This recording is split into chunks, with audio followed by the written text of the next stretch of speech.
Hello, everybody. My name is Nick Kwan. I'm the Policy Director for Silicon Valley Council of Nonprofits. Preferred pronouns he, him. And I'm going to pass over to Alan to introduce himself. Hi, everyone. My name is Alan, pronouns he is him, and I'm the Policy Fellow with SVCN. And we also have the great Johnathan Stein from Common Cause. Common Cause has been a fantastic partner in redistricting and civic engagement and beyond since the days of yore. Johnathan and I actually have a pretty long history working together in civic engagement, trying to get communities empowered and activated. He's got a lot of experience working with communities of interest, et cetera. And today, our main goal here is to give you the tools, to see the tools yourself and try out some of those tools for some of the redistricting work that's going to be done in the near future. So without further ado, Johnathan, do you want to take over here? Thanks, Nick, and thank you to SVCN for inviting me to present to you all again. Today, we're going to talk about redistricting law, and then two of my colleagues are going to demonstrate two simple, easy-to-use online mapping tools that will help communities draw their communities of interest. I'm Johnathan Mehta Stein. I use he, him pronouns. I'm the Executive Director at California Common Cause. We're an organization that works on democracy reform in a variety of ways: money in politics, voting rights, redistricting, all with the intentions of building a more inclusive, healthier democracy that actually reflects the communities that we live in and with and come from. So today I'm going to present on redistricting law, as I said, and then my colleagues Jose Del Rio and Kiana Asamanfar will be demoing online mapping tools. So I'm going to get started with a screen share, and we will be off and running. All right. So first and foremost, what are we talking about today? I'm going to talk about what is gerrymandering. That's a term I'm sure you've heard, and we're going to talk about it in greater depth. And we're going to talk about what laws specifically govern the local redistricting processes in California. And then I will hand it over to Jose and to Kiana, who will talk about how community members can create maps that strengthen the verbal community of interest testimony they might give to a redistricting commission, to their city council, to a county board of supervisors, or so on. All right, so what is gerrymandering? I'm sure you've heard about gerrymandering in the news. It happens a lot in other states. We're probably going to see a wave of it in the next year all around the nation. What are we actually talking about?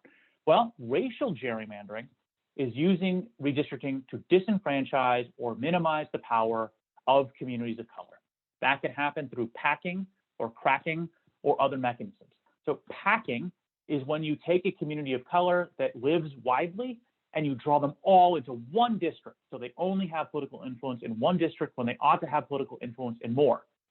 Cracking is the opposite. You take that same community and you split it into tiny pieces. So it's a tiny percentage of each district, but not a meaningful constituency in any district, right? Technically speaking, I'm going to show an example of cracking in just a moment. Technically speaking, racial gerrymandering occurs, according to the Supreme Court, when race is the, quote, predominant factor in drawing of district lines. So if someone is at a district, not a community member, community members can say whatever they want, but if a line drawer on a commission or something is saying, we have to draw this line because we want to disenfranchise API voters, or we have to draw this line because we want to empower Black voters, right? It can go either direction. That's when the Supreme Court says racial gerrymandering has occurred. If race is one part of a larger analysis and one of many criteria in drawing district lines, that's fine. But if race is the predominant factor, the Supreme Court says that's the definition of racial gerrymandering. And that's illegal under Supreme Court case law. Now, this is a slide or a graphic I used last week, and it's an example of a community, 4 by 4, 16 community members, 4 of whom are minority community members. And to illustrate what cracking looks like, there's easy ways to draw this community such that they are a meaningful part of a political district, or even more than one political district. And there's also this way of drawing district lines. Looks really simple, easy geometric shapes, and yet you've cracked the community so that they're not a meaningful constituency in any political district. You've diluted their vote. That's an example of cracking. And if that was a community of color, this would be an example of racial gerrymandering. There is also partisan gerrymandering. Partisan gerrymandering is using redistricting to disenfranchise or minimize the power of an opposing political party. So it's the exact same thing as racial gerrymandering, except, and it can be done in the same ways, packing and cracking and so on. But instead of trying to disenfranchise and disempower a community of color, this is when you're trying to disempower Democrats or disempower Republicans. Now, this is seen all over the country, frankly, because the Supreme Court has said that there's nothing the federal courts can do or will do to stop partisan gerrymandering.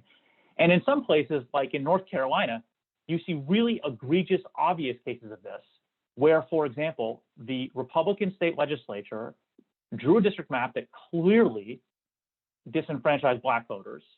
A claim was brought against them under saying that it was a racial gerrymandering. The courts agreed and forced them to redraw the map.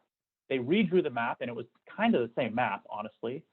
And a Republican lawmaker leaned into a microphone and said, "We're not disenfranchising Blacks, we're disenfranchising Democrats." And because he said that on the record, under current Supreme Court law, it was fine in North Carolina. And so it's one of many examples of how, in my opinion, the current Supreme Court has really put our democracy in a difficult position. Thankfully, though, in California, partisan gerrymandering is illegal under state law.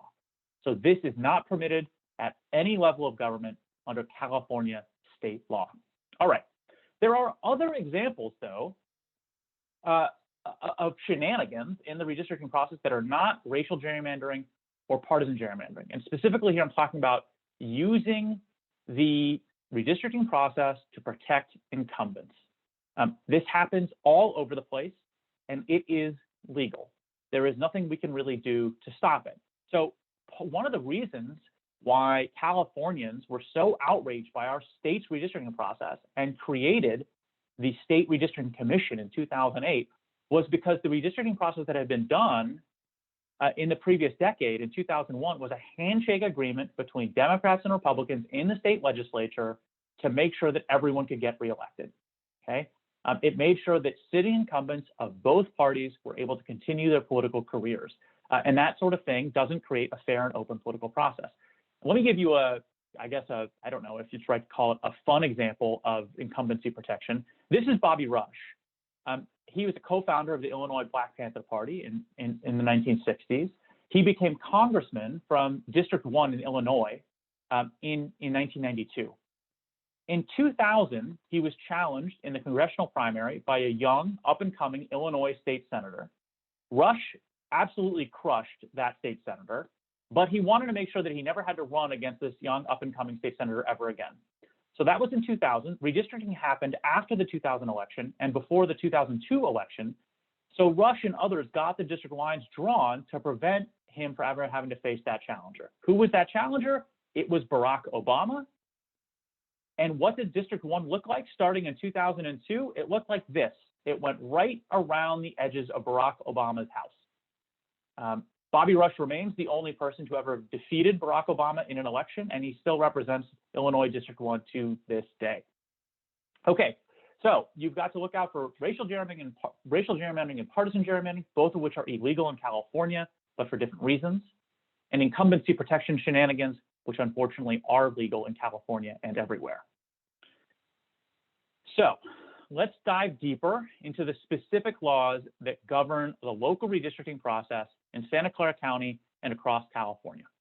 First and foremost, every single jurisdiction has to follow requirements that come from federal law, equal population and the Federal Voting Rights Act, okay? And then you've got additional requirements from state law, something called the Fair Maps Act in 2019, a law passed by Common Cause and civil rights partners to put new requirements on cities and counties. So they have to follow redistricting criteria that create fair, equitable processes and actually put community first. We're going to go into greater detail on each of these, so you don't need to memorize them now. But just know that prior to 2019, local redistricting in California was the wild, wild west. There were basically no rules.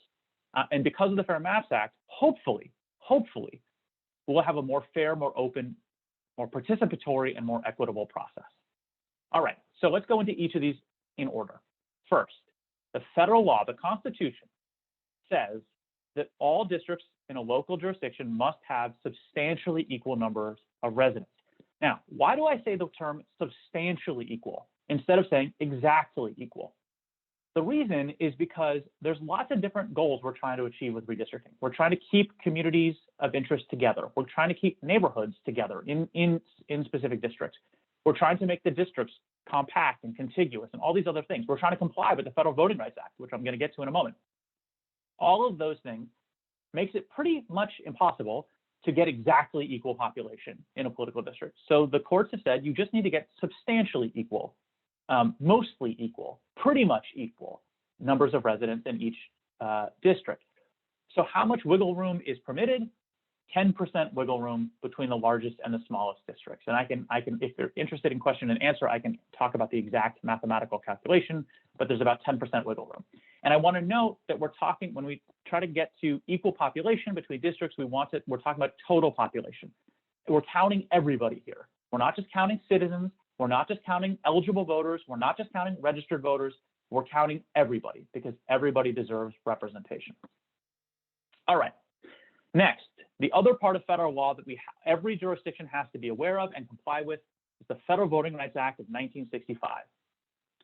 The Federal Voting Rights Act of 1965 mandates when a majority minority district is required. Now, that's not really a term that we would use in the community or in California, but it's a term used in the federal law, federal case law. Majority minority district means a district in which people of color, a specific group of voters of color, are the majority of a district. And the courts have designed a multi-part test to determine when a majority minority district has to be drawn, okay? So step one, you ask, is a community of color, a specific community of color, Latinx voters, API voters, Black voters, is a community of color geographically compact enough in a particular part of the city or a particular part of a school district or a particular part of the county? Are they geographically compact enough that they could be the majority of a hypothetical district? Second question, is that community of color politically cohesive? Do they typically vote the same way together? Third question, does the majority population, and I want to emphasize here that when this law was written in 1965 and when it was interpreted by the Supreme Court years later, the only majority anyone was able to conceive of was a white majority. And California has scrambled that analysis in really complicated ways because we're so diverse. And we have majorities that are non-white in a lot of places. But this is the analysis. Does the majority typically vote cohesively, but opposite to the community of color, so as to usually defeat their electoral preferences? Basically, is there a residentially concentrated community that is unable to achieve representation? If the answer is yes, you then have to go through a totality of the circumstances test that asks a bunch of questions, but really it amounts to, has a minority community historically faced discrimination that leads to modern day inequality, socioeconomic inequality, and difficulty accessing the political system and representation, okay? If the answer to all of those questions is yes, then the hypothetical district in which the community of color is the majority of eligible voters must be drawn. Now, you're not going to be able to eyeball this. I'm not going to be able to eyeball this. You're going to need lawyers and demographers in order to do a sophisticated analysis. And every single city or county in California, every school board in California that has a very substantial community of color or multiple communities of color needs to have lawyers that are doing this analysis for them so they do not accidentally violate or intentionally violate the Voting Rights Act. Now, I made a short slip there. I mentioned the California Voting Rights Act. You've probably heard of the California Voting Rights Act. There have been threats of lawsuits in Santa Clara County and elsewhere under the California Voting Rights Act. You don't need to worry about the California Voting Rights Act for the purposes of redistricting. The CVRA can be used to move at-large jurisdictions to district elections. But redistricting is only done by jurisdictions that already have district elections, right? The CVRA can be used to force a districting process, but we're talking about situations where districts already exist. We're talking about redistricting process. Okay, so we've talked about substantial equality of population. We've talked about the Federal Voting Rights Act. Now we're going to talk about state law, the Fair Maps Act from 2019 that I mentioned earlier, which creates a set of criteria in ranked order that cities and counties have to follow when drawing district lines, okay? And this is really meant to keep cities and counties from doing whatever they want to protect incumbents or to protect entrenched power. So first, districts have to be contiguous. What does that mean? It means that there has to be one unbroken line that traces the boundary of the district. So the district on the left doesn't work. It is non-contiguous. The district on the right, that works. That is contiguous. So that one's an easy one. It gets harder from here.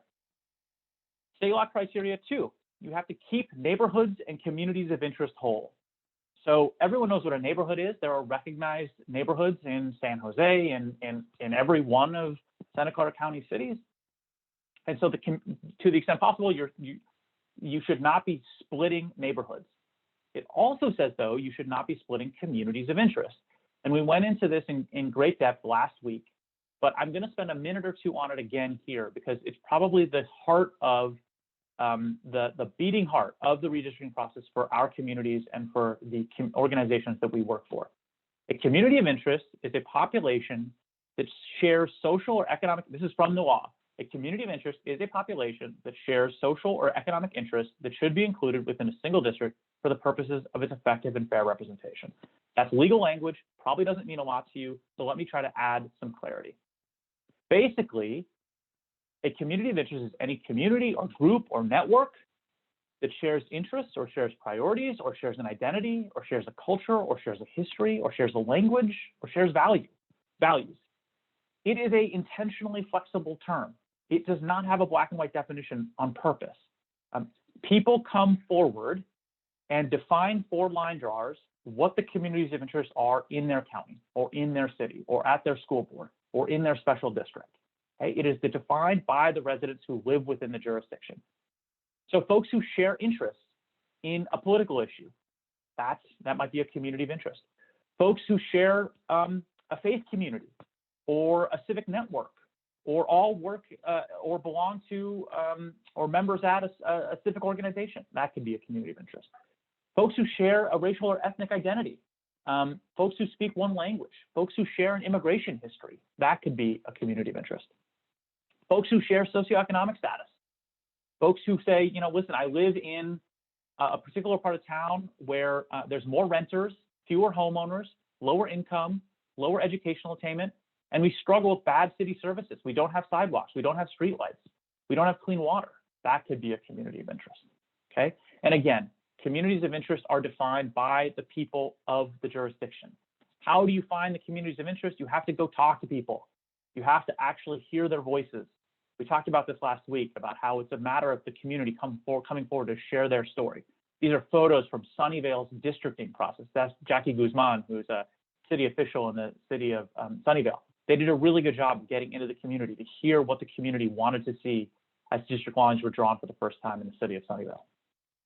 So what's an example, though, that would violate the second criteria, in which you're supposed to keep neighborhoods and communities of interest together? The folks on this call will remember this. It's Berryessa in the 2001 redistricting process. Nick Kuwata will remember this, right?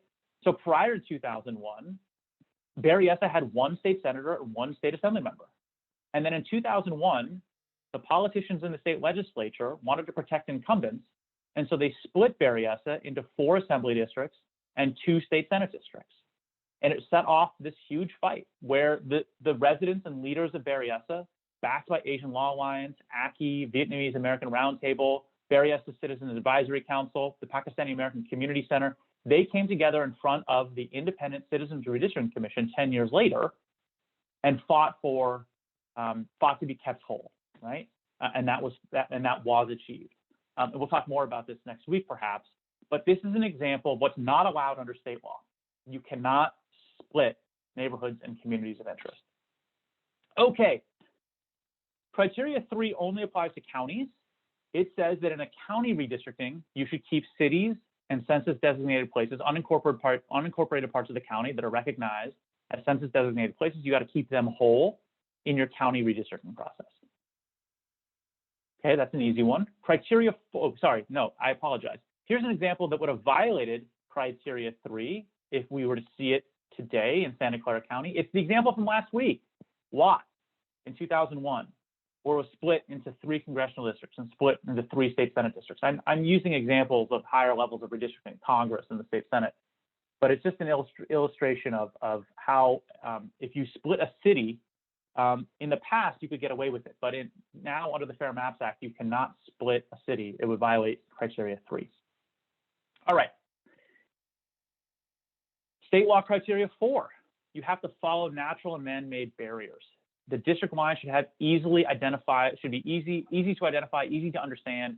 They should use obvious natural artificial barriers. That means you use a highway as a barrier to a district, or a river, or a canyon. It means you use a reservoir, the edge of a reservoir as the barrier of a district, or something of that kind. But I want to emphasize for you all that we're talking about a set of ranked criteria. And the top criteria have to be followed first, and these lower criteria are followed next. So what that means is sometimes you can't comply with this criteria or the one that's about to follow because you're following the higher ranked criteria first. Here's an example of that. This is from the city of Fremont's districting process from in the middle of the decade, okay? And you'll see this jagged line between districts 2 and 3. And there are obvious major streets that could have led to a straight line running down between districts 2 and district 3. It would have been a more natural boundary. It would have followed major thoroughfares. It would have complied with criteria 4. But here's the thing. District 2 is home to the city's really substantial Afghan cultural and commercial hub, Lul Kabul. And Afghan community members came forward and said that there were apartment complexes that were home to great densities of Afghan residents. And so the city council drew this jagged line to keep those apartment complexes in the same district as the commercial and cultural and religious hub of the Afghan community. And so essentially they honored a community of interest, but couldn't follow obvious boundaries or natural man-made barriers as a result.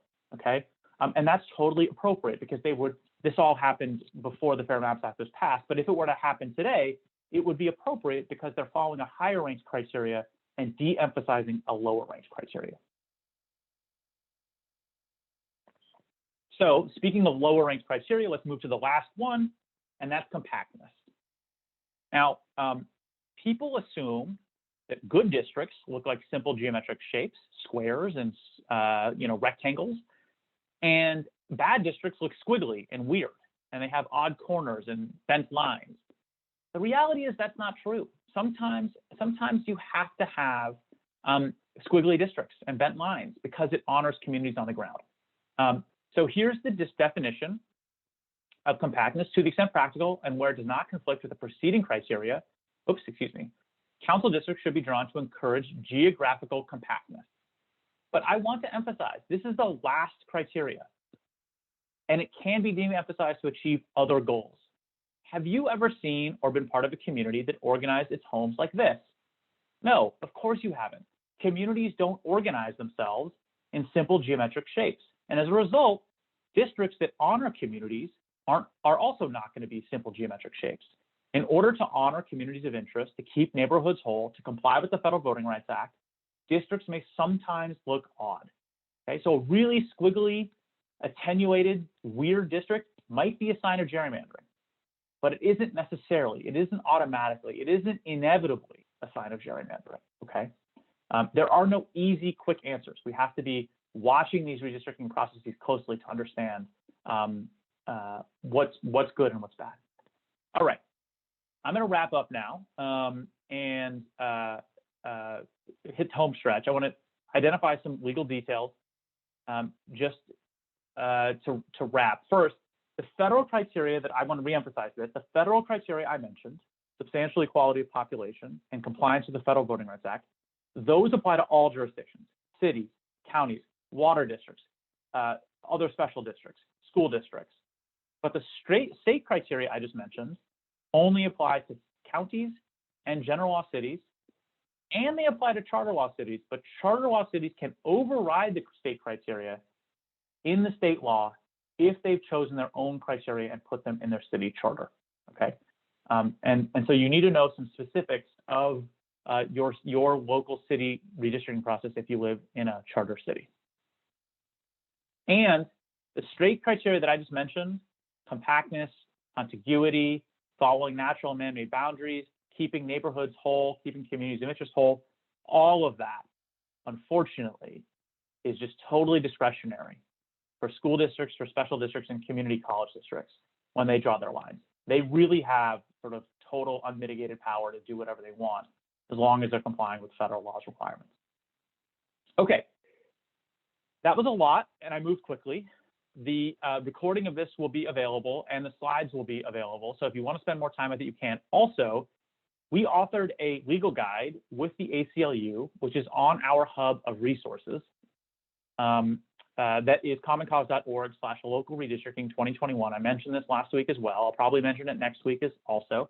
Or you can email us with questions at redistrictingca@commoncause.org. All right, so with that, I'm going to end my screen share, and I'm going to hand it over now to two of my colleagues, Tiana Asamanfar and Jose Del Rio, who will be demoing some simple online mapping tools. What are these tools? Last week, we talked at length about communities of interest, and I said that the most important thing in this redistricting process is community members coming forward to give their community of interest testimony, to tell the story of their communities. And I said that their community of interest testimony will be strengthened if they also can submit a map of their community, okay? So how do they do that? Well, they can hand draw it on a printed out map. They can print out their map of their city or a map of their neighborhood on Google Maps, and they can draw it in marker. That is totally acceptable. But if they want to get a little bit more high tech with it, they can use these online mapping tools that Tiana and Jose are about to demonstrate. So Tiana, I believe you're going first, right? Okay, perfect. I will hand it over to you, and then we'll go to Jose, and then we'll take questions at the end. Thanks so much. Thanks, Jonathan, and hi, everyone. Thanks so much for having me today. So today, Jose and I are going to show you two different tools that you can use for mapping your community of interest. I know Jonathan did a presentation last week and talked a bit today about how communities of interest, or COI for short, are kind of the central concept for redistricting and really key to fair maps for communities in this process. And so we're hoping that these two tools can enable you to sort of illustrate your community on a map and share that with either the local or statewide map making decision body. So with that, I'm going to share my screen. Let's see. Can folks see that? Yes, okay. See thumbs up from Jonathan. Okay, so this tool is called Draw My California Community. The URL is drawmycacommunity.org. I can paste the URL in the chat later. But basically, this is a tool that was created by the statewide database, specifically to allow California communities to draw their communities on a map and actually send it directly to the State Citizens Redistricting Commission. So that's kind of what the tool was created for. And I think if you want to use this tool to create your community on a map, you can send it to the commission. And if you also wanted to share that community that you've drawn with your local, let's say, redistricting commission or city council or board of supervisors, there's a feature on here that allows you to download what you've already created and send to the state commission to reshare that with your local government. So I can show you how to do that later on once I walk through the platform. So when you go to the URL, this will be the homepage that you're greeted with. There's a tutorial if you want to walk through that, but we'll skip it today because that's what I'm showing you all today. You'll have the option to either create an account or continue as guest. The nice part about creating an account is that you can keep track of drafts that you've created. Maybe you want to submit, multiple communities on behalf of your community members. So I like the feature where you create an account, but you can also use the platform as a guest. So let's go ahead and log in, and it'll populate with my login information. So let's zoom out a little bit. You'll notice at the top that the platform is actually offered in multiple languages, so that is available for your use. But here we see that the map of California, and we can zoom in to a specific geography that we want to focus on. For today's purposes, we'll focus on LA County, which is where I am. And I'm just using sort of the toggle feature on my mouse to zoom in. And let's say, well, first when you come in, you'll see that I have some drafts and I also made a submission directly to the Redistricting Commission. But today we want to start a new map. So again, let's start with the map feature. We want to draw our community. So again, we'll zoom back in to Los Angeles County. And here you'll see the drawing layer, which right now is set to cities and towns. And right now it's set to default. So depending on how wide or closely I'm zooming in, it will kind of reset based on what makes sense for that zoom level. But the further you zoom in, the more sort of the smaller the unit will become. So right now we're on cities and towns. Let's zoom all the way in. You'll see that it moves to census tracts, and then further in we'll get census blocks. And if you wanted to lock one of these drawing layers and just lock it on that instead of having it be default, you could go ahead and select it. So let's say we want to use census tracts. We can just select that and it will lock it for us. Another feature on here is the base map style. So this will allow you to view the map with different features. There's the colorful feature, terrain, which is also nice. And you'll see that key landmarks also pop up on some of these options, which can be really helpful when you're drawing your community. So let's say we want to use census blocks actually to select our community of interest. So we'll zoom in a little bit. Let's see, where are we? Okay, so here we are on Koreatown. These are the different features that you can use to draw your community and select some of these census blocks. So let's say that I live right here and my kid goes to this school, and so I want to include my block as well as my school all in a single community of interest. So we can add to my COI by selecting each of these census blocks. We can also add by drawing a rectangle and just selecting a bunch of census blocks, or by freehand, you could draw a unique shape. And let's say I selected too many, so I can go ahead and just remove some of these if I selected too many census blocks. So, okay, let's say this is, I feel that what I created on this map really encompasses my entire community, and this is the unit that I want to present to the Citizens Redistricting Commission and to my local government, so that we can be preserved in a single district. So let's say I'm happy with what I drew here. We can go ahead and keep it. What the platform requires is for you to give your community a name. So let's say my community is the Koreatown commuters with elementary school children, for example.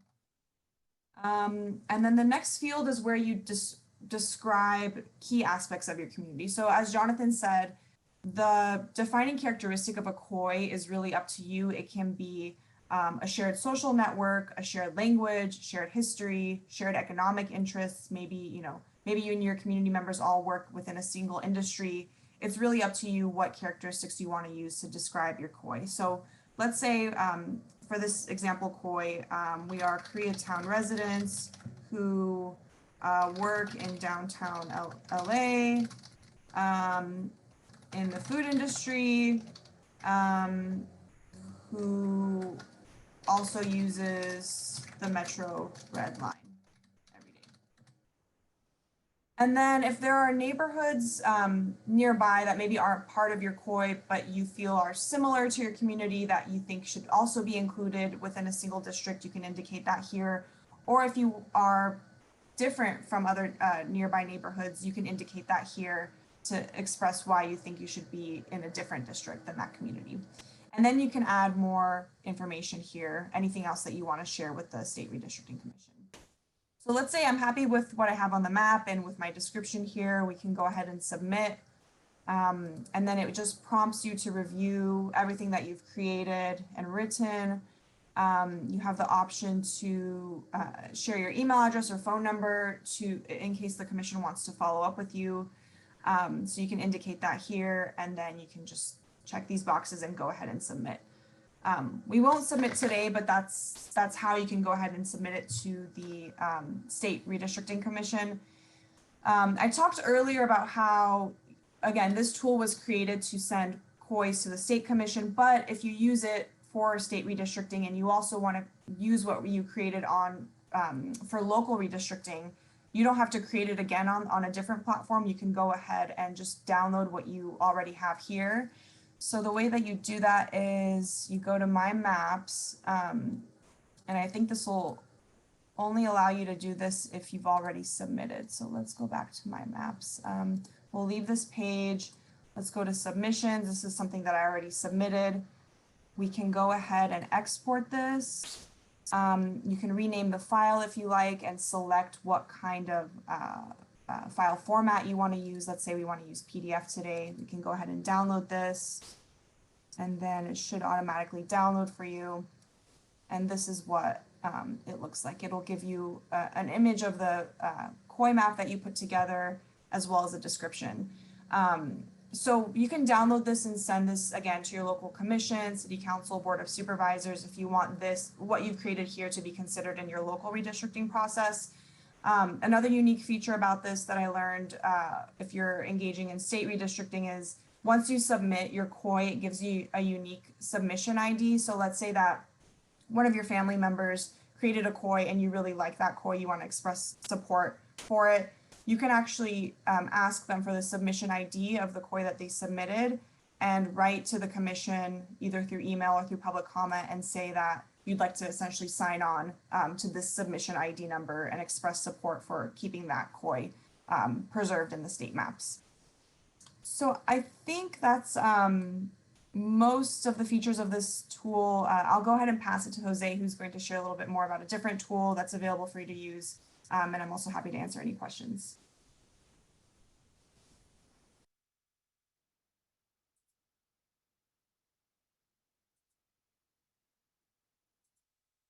Perfect. Hi, folks. Thank you so much, Kiana, for that wonderful introduction into state redistricting. As she said, my name is Jose. I'm with California Common Cause. I use he, him pronouns. Today, I'm going to be presenting on a very useful tool that you should be able to see on your screen. If you can't see it, somebody let me know, wave me down. But if you can, it's called Districtor, should be right here in the top. So as my colleague Kiana previously stated, this section is all about identifying what tools are available to communities to engage in the redistricting process. So we just heard about how we, members of the public, organizers, can inform the State Redistricting Commission on what our communities of interest look like and how we can define or organize them. But how can we do that on a local level? How do we do that on a city council or a county or a board of supervisors or a school district level?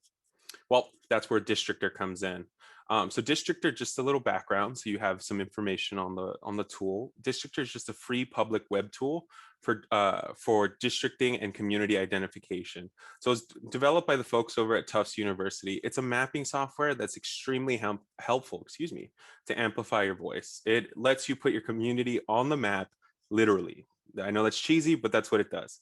And you'll see just how in just a second. But it allows you to mark places that make your shared interests visible. Remember those shared interests we were talking about with Johnathan and Kiana? Well, this allows you to actually put them on a map and define your community in a way that's way more visible and way easier for folks in the redistricting commissions or on city council to digest. So in Districtor, you can draw your own districts or communities from a given set of units or blocks to provided by the U.S. Census Bureau. So without further ado, let's go ahead and get started. So first, you're going to want to pull up Districtor. Please mind the spelling. You'll see the spelling differences at the top of your screen. Second, when you pull up the main page, you'll get this page right here that we see. It's going to give you a basic breakdown of everything that we have already talked about how Districtor works, about what is redistricting, what your communities look like, et cetera, et cetera. So when you have some time, I'd encourage you to sit down and actually go through this main page just so you can understand the process a little bit better. In the meantime, though, we're going to skip right to the fun part, the drawing our communities part. So using the tabs up top, we're going to use the jump to map, and it's going to take us down here. Again, this is part of the original first page, so you could also just scroll down. Perfect. Once you're at this portion of the page, you're going to want to select California or whatever state you live in. For our purposes and for my purposes, I live in California. So we're going to bring California up.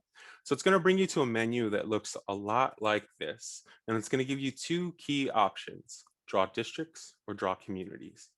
For today's presentation, we're going to focus on drawing communities because this is all about how you can draw your community, how you can do it in a way that's easy for those who are drawing the maps to understand and to really get to the heart of what your community is and where it lies. So when you get to this page, you're going to want to click this. And you see our options are severely limited at this point. You'll see that we really only have one option, and that's the identify a community built out of local block groups. So that's what we're going to be doing. Just before we get to that though, a little bit about block groups. While voting precincts are the smallest unit at which vote counts are reported, for drawing communities like we are today, we tend to rely on blocks, or what we call block groups.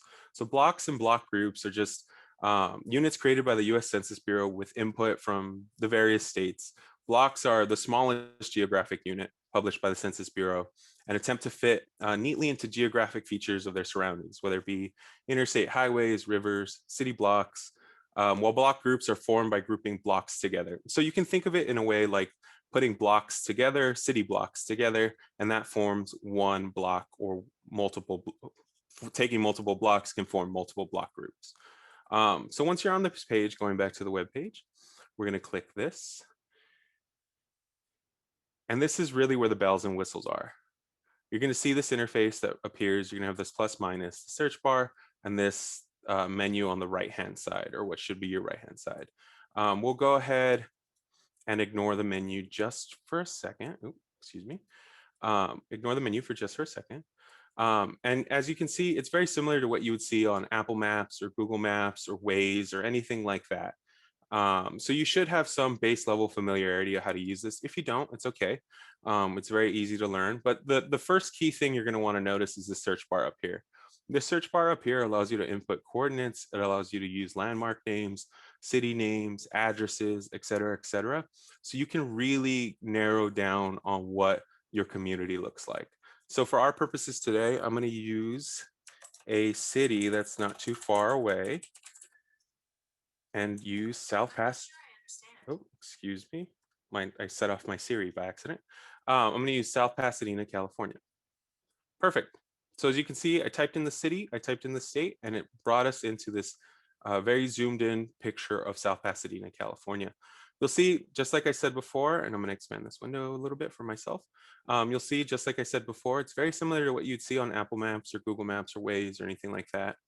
You can see various supermarkets, you can see land masses, whether it be a hill, a mountain. You can see interstate highways, you can see cities, streets, major streets, major landmarks all throughout here. So really, it really gets down to the nitty-gritty of your community. So when we envision community mapping, we usually start with certain landmarks, right? Usually certain key features of our communities that are easy to explain, whether it be a city hall, whether it be a library, a park, a high school, whether it be anything really that's important to your community. Maybe there's a grocery store that everybody uses. Maybe there's a train station everyone uses to get to work. Maybe there's a highway everybody uses, et cetera, et cetera. So we want to start with landmarks. So for our purposes, we're going to go ahead and zoom in a little bit. Perfect. And you'll see we're right in the middle of downtown South Pasadena, California. You'll see restaurants, you'll see markets, et cetera, et cetera. One thing you'll see here at the top, you'll see a metro line.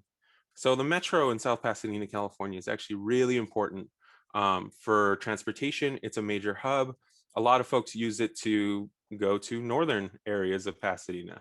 They also use it to go to downtown Los Angeles or the hospital or South Central Los Angeles, Dodger Stadium, et cetera, et cetera. So there's all sorts of important pieces to this actual metro hub. And it's a major part of what I'm calling my community. So great. So how do we label it? So when we do community mapping, like I said, we're going to start with landmarks. And let me see if I can just pull it in just a second. Perfect. Okay, so we're going to start with this right-hand side menu. And we're going to start with this actual tool right here, this important places. So we're going to click the new. You'll see it's activated. Click on map to place. So the first thing you want to do when you're in Districtor and you're in this window, you're in this mapping feature, you're going to mark the important places to you.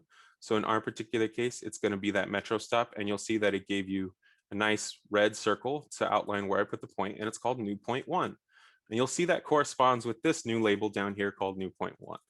So besides marking it, you're going to want to label it as well. So in our particular case, we'll call it South Pasadena Metro Hub, right?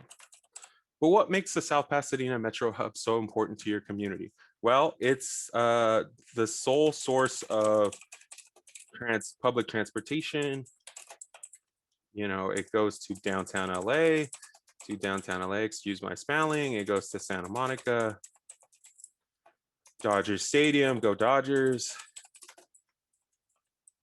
et cetera, et cetera. And this is all, you can really write whatever makes your community special in this hub, in this little space right here. So now that we've marked it, we've named it, and we've described it, you'll see it pops up right here. See the name, see the description, and then you can see the mark as well.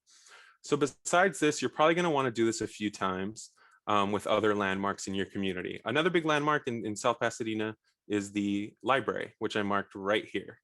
You'll see if we can zoom in just a second, it'll say the South Pasadena Central Library. Perfect. We're gonna do the same thing. We just marked it. You'll see that it's new point 2. You'll see this is new point 2. You're gonna name it. So we'll call it South Pasadena Library.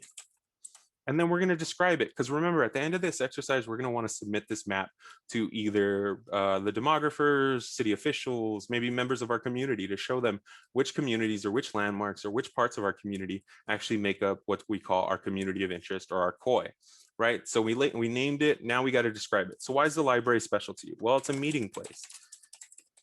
Maybe city council meetings are held here. Maybe it's part of the city council civic center. Maybe there's a farmer's market and everybody gets together there every weekend.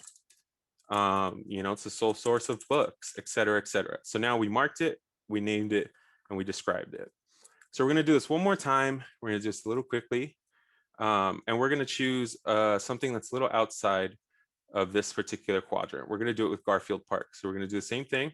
We're gonna mark it. We're gonna name it. We're going to describe it. Why is it important? Well, all the schools, events are held there, graduations are there, you know, sports leagues, whatever. That's why it's important. So what we're saying is that whoever's going to look at this map is that these 3 landmarks are major cornerstones or keystones of our community of interest. So now you'll see everything I wrote shows up when I highlight the particular points. And that's great. Perfect. So we're going to move on now that we've marked, named, and described everything. You're going to want to show lawmakers what makes your community special, right? So what we're going to do is we're going to use this paint tool, which is up here on the top right of your screen. And we're going to start painting those blocks and block groups that we talked about, right? Using the points that we've already highlighted. So you'll see it, the map is already reacting. Before you engage in this though, make sure to drop your brush size down to 1. It's just easier that way. And we're going to start labeling our community. Well, we said this was part of our community, right? So we just click, and we said this is part of our community, right? So we just click. Same thing here, click. So now we have 3 key pieces of our community, but if you notice they're not connected, that's okay. Maybe everybody in our community lives here and commutes to these 3 places. So you want to include this in your community of interest, right? So just click. Maybe these folks don't really fall into your community of interest. Maybe they fall in up here. If that's the case, you can go ahead and differentiate by assigning them a different color. So what I did is just click the plus, click that, and then click the corresponding area. So this is helpful if you want to show map makers, or you want to show your city officials or county officials what areas can constitute which communities. And I'll show you a different way of doing that in a second. But you can see and see. And if you make a mistake, you can always do this. Click the little eraser button and click that. But for our sake, let's go ahead and do this. And you'll see community 1, which is the blue community that we created. And we're going to do the same thing. We marked it already. We're going to name it. Let's say this is part of the South Pasadena Latinx or Latino working group. We'll name it. And we can talk about, you know, why it's important. It's a central hub for Latinos or Latinx in South Pass, right? Et cetera, et cetera. So very similar to what we were doing with the landmarks, right? But once you have your communities down like this, and I'll make another one just so you can view this a little bit more obvious. So now we have 3 communities, right? We have blue, yellow, and green. And you can see we can do the same thing with yellow and green that we did with blue, but we're not going to do that for now. You can see once you have all this drawn out and you have your map ready to go, you can start adding some data layers to it, right? And that's this function right here. So you can take that off. You want to keep it on. You can assign numbers so that people are, it makes it easier for folks to read. So you'll see 1, 2. If I zoom out, you'll probably see a 3 somewhere down here. Perfect. You can show the county boundaries, which you won't see because South Pasadena is a very small city compared to LA County. You can show Native American communities. If you were part of a much larger coalition, you could add data so that the population of whites in this area, or Hispanics, or Asians, or Blacks, was also shown when we get to the evaluation stage, which we will in a second. But for now, you can see your coalition, because I selected several. In fact, see, you can see your coalition's total population and percentage. That makes that it consists of that particular area. You can play with these a little bit more and get into more in depth with some of the races or some of the coalition building, et cetera, et cetera. But for time, we're going to go ahead and move on to the evaluation stage. And this is your community. It'll give you a breakdown of the South Pasadena Latino Working Group. It'll give you a breakdown of how many individuals who identify as white, Hispanic, Asian, Black, et cetera, live in yours as opposed to California. And this can be very, very helpful when presenting to map makers and demographers in your jurisdiction. But before I end my presentation, there's 2 things that you need to know on the way out. One, once you've done all this work, how do you save it? Well, that's where this comes in. You just click this little save button at the top. It'll allow you to save it. It'll also give you a specific URL, which you can copy and send to your friends. For instance, if you're working as a coalition, if you're working with other groups, you can send them this. And when they plug this into their browser, this will come up. They'll see what you built. They'll see everything you wrote. You can also name it so that you can apply this name up here if you want it to be representative of specific groups or coalitions or neighborhoods, et cetera, et cetera. The final thing is, once you save it, you're going to want to save it in a way that demographers and city jurisdictions can access as well in the future, right? So once you save it, you're going to want to make sure to hit this little hamburger icon. Click that, and you'll see down here that you can actually print it or save it as a PDF, or you can export it in different formats, which is extremely helpful once your city or jurisdiction has a demographer on staff. You can just check with them to see what format they prefer. You can export it like that and then just send it on its way. And with that, I think I'm done. So I'll go ahead and stop sharing my screen. Thanks, Jose. And I wanted to thank you, Kiana, as well for all of your great insights on these tools. I know that the city of San Jose will be using Districter. So that's very germane to the conversation here. We don't have too much more time, but I did want to see if there were any sort of questions from the group. You can put them in the chat. If you also want to unmute yourself, that's fine. We've got a small group, so we can make this a little more open than we would traditionally do it. So any questions? Hi, this is Gabriella from the Asian Law Alliance. Jose, I had a question about Districter. So for Districter, I wasn't able to see the save option. I'm only able to see the three lines. And when I save it, it doesn't give me a URL. So I was wondering if you knew anything about that. Sure, it should come up. If it doesn't come up, if you go back to the main page, there should be at the very bottom, there should be an option to email the actual programmers of the website. They're actually very, very receptive to this sort of feedback. So if you don't see it, it could be a whole host of programs or a whole host of problems, but I'll go ahead and let them decide. So I would just reach out to them, let them know what your issue is, because it sounds technical, and they'll be able to guide you on that. Okay, thank you. Mm-hmm. I just checked out that option myself, Gabriella. So I know that it seems to be working for me, but maybe it's something we can bring together. Paul, go ahead. Yeah, this is Paul Soto from the Horseshoe. The Horseshoe is in D11. D11 was the designation of the redlined map in 1938. So what I'd like to know, because this is going to be critically important, because there's a district where I grew up we built the canneries. We worked in the fields. These were all Mexicanos and Chicanos from the 1940s on through when the cannery stopped in the 1980s. And so these people are the most vulnerable to the gentrification process, and they were redlined out of these areas. And so what I'd like to know is, how do we center the redlining policies and the historical injustices that flowed from that with regard to schools, with regard to policing, with regard to just the basic humanity and the deprivation of two processes. Number one, due process of law. Number two, equal protection under the law. These redlined areas, the people that lived in them were deprived of those two processes. And as a result, we have these people now coming in and gentrifying the area when the land hasn't been rectified from those historical injustices. So what I'd like to know is, how do we center the redlining issues with respect to redistricting? Thank you. I can take that, Nick, unless you want to grab it. Yeah, so Paul, great question. I mean, we talked a little bit about this next week. You, just in the way that you present and the way that you ask questions, you are sort of a natural at giving community of interest testimony. I mean, good community of interest testimony talks about the shared issues confronting a community, talk about the history of that community, how it came to be what it is, and provides data on that community in terms of racial, ethnic composition, home ownership, renters, education levels, redlining, all these other things, right? And you come forward with other community members to create that narrative and emphasize it over and over and over and over, right? Because it's all about turnout, just like, let's say, voting, right? The people who show up most in the redistricting process are going to have the biggest say. And so you build a narrative, build a story of your community. And Paul, I hear you just doing that naturally in the way that you ask your questions.